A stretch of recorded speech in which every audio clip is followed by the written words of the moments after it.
अपनी विभिन्न मांगों को लेकर आज देश भर के करोड़ों कर्मचारी और श्रमिक हड़ताल पर रहे। उज्जैन में भी कर्मचारियों ने हड़ताल में शामिल होकर प्रदर्शन किया। देश की 10 बड़ी ट्रेड यूनियनों ने आज सरकार द्वारा लाए जा रहे श्रम कानून, सार्वजनिक उपक्रमों का निजीकरण और पुरानी पेंशन योजना लागू करने सहित अन्य मांगों को लेकर एक दिन की देशव्यापी हड़ताल का आह्वान किया है, जिसके चलते देश भर में 25 करोड़ कर्मचारी और असंगठित क्षेत्र के श्रमिक हड़ताल पर रहे। हड़ताल का असर उज्जैन में भी देखने को मिला। यहाँ भी विभिन्न विभागों के कर्मचारियों और श्रमिकों ने देवास गेट स्थित BSNL कार्यालय पर एकत्रित होकर अपनी मांगों को लेकर नारेबाजी करते हुए विरोध प्रदर्शन किया, जिसमें बड़ी संख्या में कर्मचारी शामिल हुए।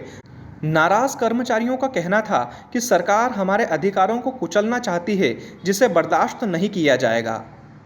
नहीं चलेगी, नहीं चलेगी, नहीं चलेगी। नए लेबर कोड धोखा है, धोखा है, धोखा है। नए लेबर कोड धोखा है, धोखा है, धोखा है। नए लेबर कोड धोखा है, धोखा है, धोखा है। श्रम संहिता रद्द करो, रद्द करो, रद्द करो। श्रम संहिता रद्द करो, रद्द करो, रद्द करो। मालिक पीछे। इंक्लाब जिंदाबाद, इंक्लाब जिंदाबाद, जिंदाबाद। देश की 10 ट्रेड यूनियनों के आह्वान पर पूरे देश भर में ये हड़ताल की जा रही है, जिसमें तकरीबन 25 करोड़ लोग इस हड़ताल में शामिल है।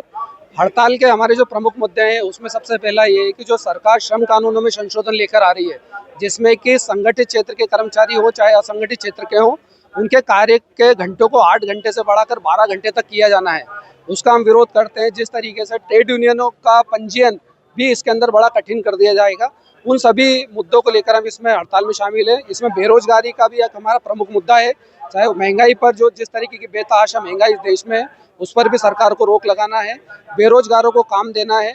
और अगर श्रमिक कानूनों में संशोधन होंगे तो एक बड़ा हिस्सा देश का बेरोजगार हो जाएगा। इन तमाम मुद्दों को लेकर जो देश के किसानों से हैं, कर्मचारियों से संबंधित मुद्दे हैं, रोजगार से संबंधित मुद्दे हैं, किसानों के मुद्दे हैं, कर्मचारियों के मुद्दे हैं, उन तमाम मुद्दों को लेकर आज हम लोग स्ट्राइक करेंगे। कितनी संस्थाएं इसमें शामिल हैं? इसमें 10 ट्रेड यूनियनें देश भर की शामिल है। 11 में से 10 ट्रेड यूनियनें इसमें शामिल है। अगर हम उज्जैन की बात करें तो इसमें BSNL के कर्मचारी, पोस्टल के कर्मचारी, बैंक के कर्मचारी, LIC के कर्मचारी, MR एसोसिएशन हमारी जो मेडिकल रिप्रेजेंटेटिव है, उन सहित सभी असंगठित क्षेत्रों के कर्मचारी इसके अंदर शामिल है। मांग नहीं मानेगी तो आगे क्या कदम है? आगे जो भी हमारा केंद्रीय नेतृत्व उसमें फैसला लेगा, क्योंकि ये 10 ट्रेड यूनियनों का फैसला है, जो भी आगे उनका निर्णय होगा उसका हम अक्षरशः स्थानीय उज्जैन में पालन करेंगे। मनोज शर्मा, महासचिव उज्जैन संयुक्त ट्रेड यूनियन। केंद्रीय श्रमिक संगठनों के आह्वान पर हम इस देश भर के श्रमिक, मजदूर, किसान और तमाम 25 करोड़ लोग जो है आज हड़ताल पर गए हुए हैं और वो अपने तमाम मुद्दों को लेकर, अपनी मांगों को लेकर इस हड़ताल पर गए हुए हैं। जहाँ तक हमारा इशू है तो हम ये चाहते हैं कि आप बीमा क्षेत्र के अंदर जो FDI की लिमिट है उसको 100% करना चाहते हैं।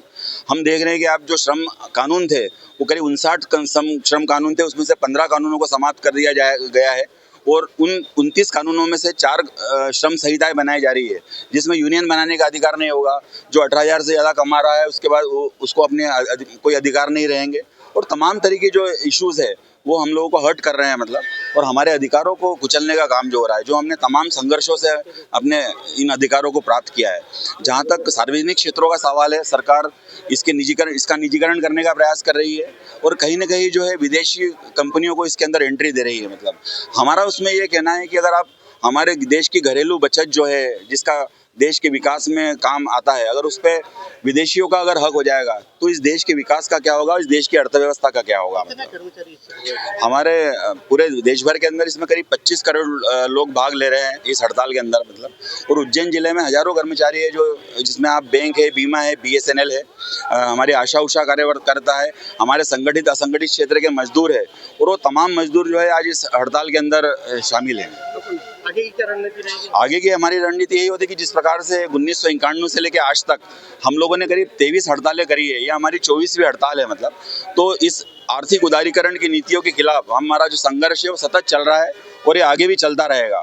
यह इस देश का जो शिफ्ट हुआ है कि हम समाजवादी व्यवस्था से एक पूंजीवादी व्यवस्था की ओर जा रहे हैं, तो हम देख रहे हैं कि अमेरिका जो है, जो पूंजीपरस्त देश है, वो अपने उद्योगों को संरक्षण प्रदान कर रहा है, टैरिफ्स लगा रहा है कि उनके देश के उद्योग सुरक्षित रहे, उनकी देश की कंपनियां सुरक्षित रहे, उनके देश के लोग सुरक्षित रहे। लेकिन हमारे देश के अंदर हम देख रहे हैं कि किस प्रकार से हमारे देशी उद्योगों को बर्बाद करने के लिए FDI को लाया जा रहा है और इस देश की घरेलू बचत है, जो सर्विस सेक्टर है, हमारा संचार क्षेत्र है, हमारा हवाई क्षेत्र है, हमारे आवागमन क्षेत्र है, उन तमाम जो क्षेत्र है उनको एक कल्याणकारी व्यवस्था से मात्र प्रॉफिट के रूप में परिवर्तित किया जा रहा है। तो इन तमाम मुद्दों को लेकर आर्थिक उदारीकरण की नीतियों के खिलाफ हम लोग जो है स्ट्राइक पर जा रहे हैं।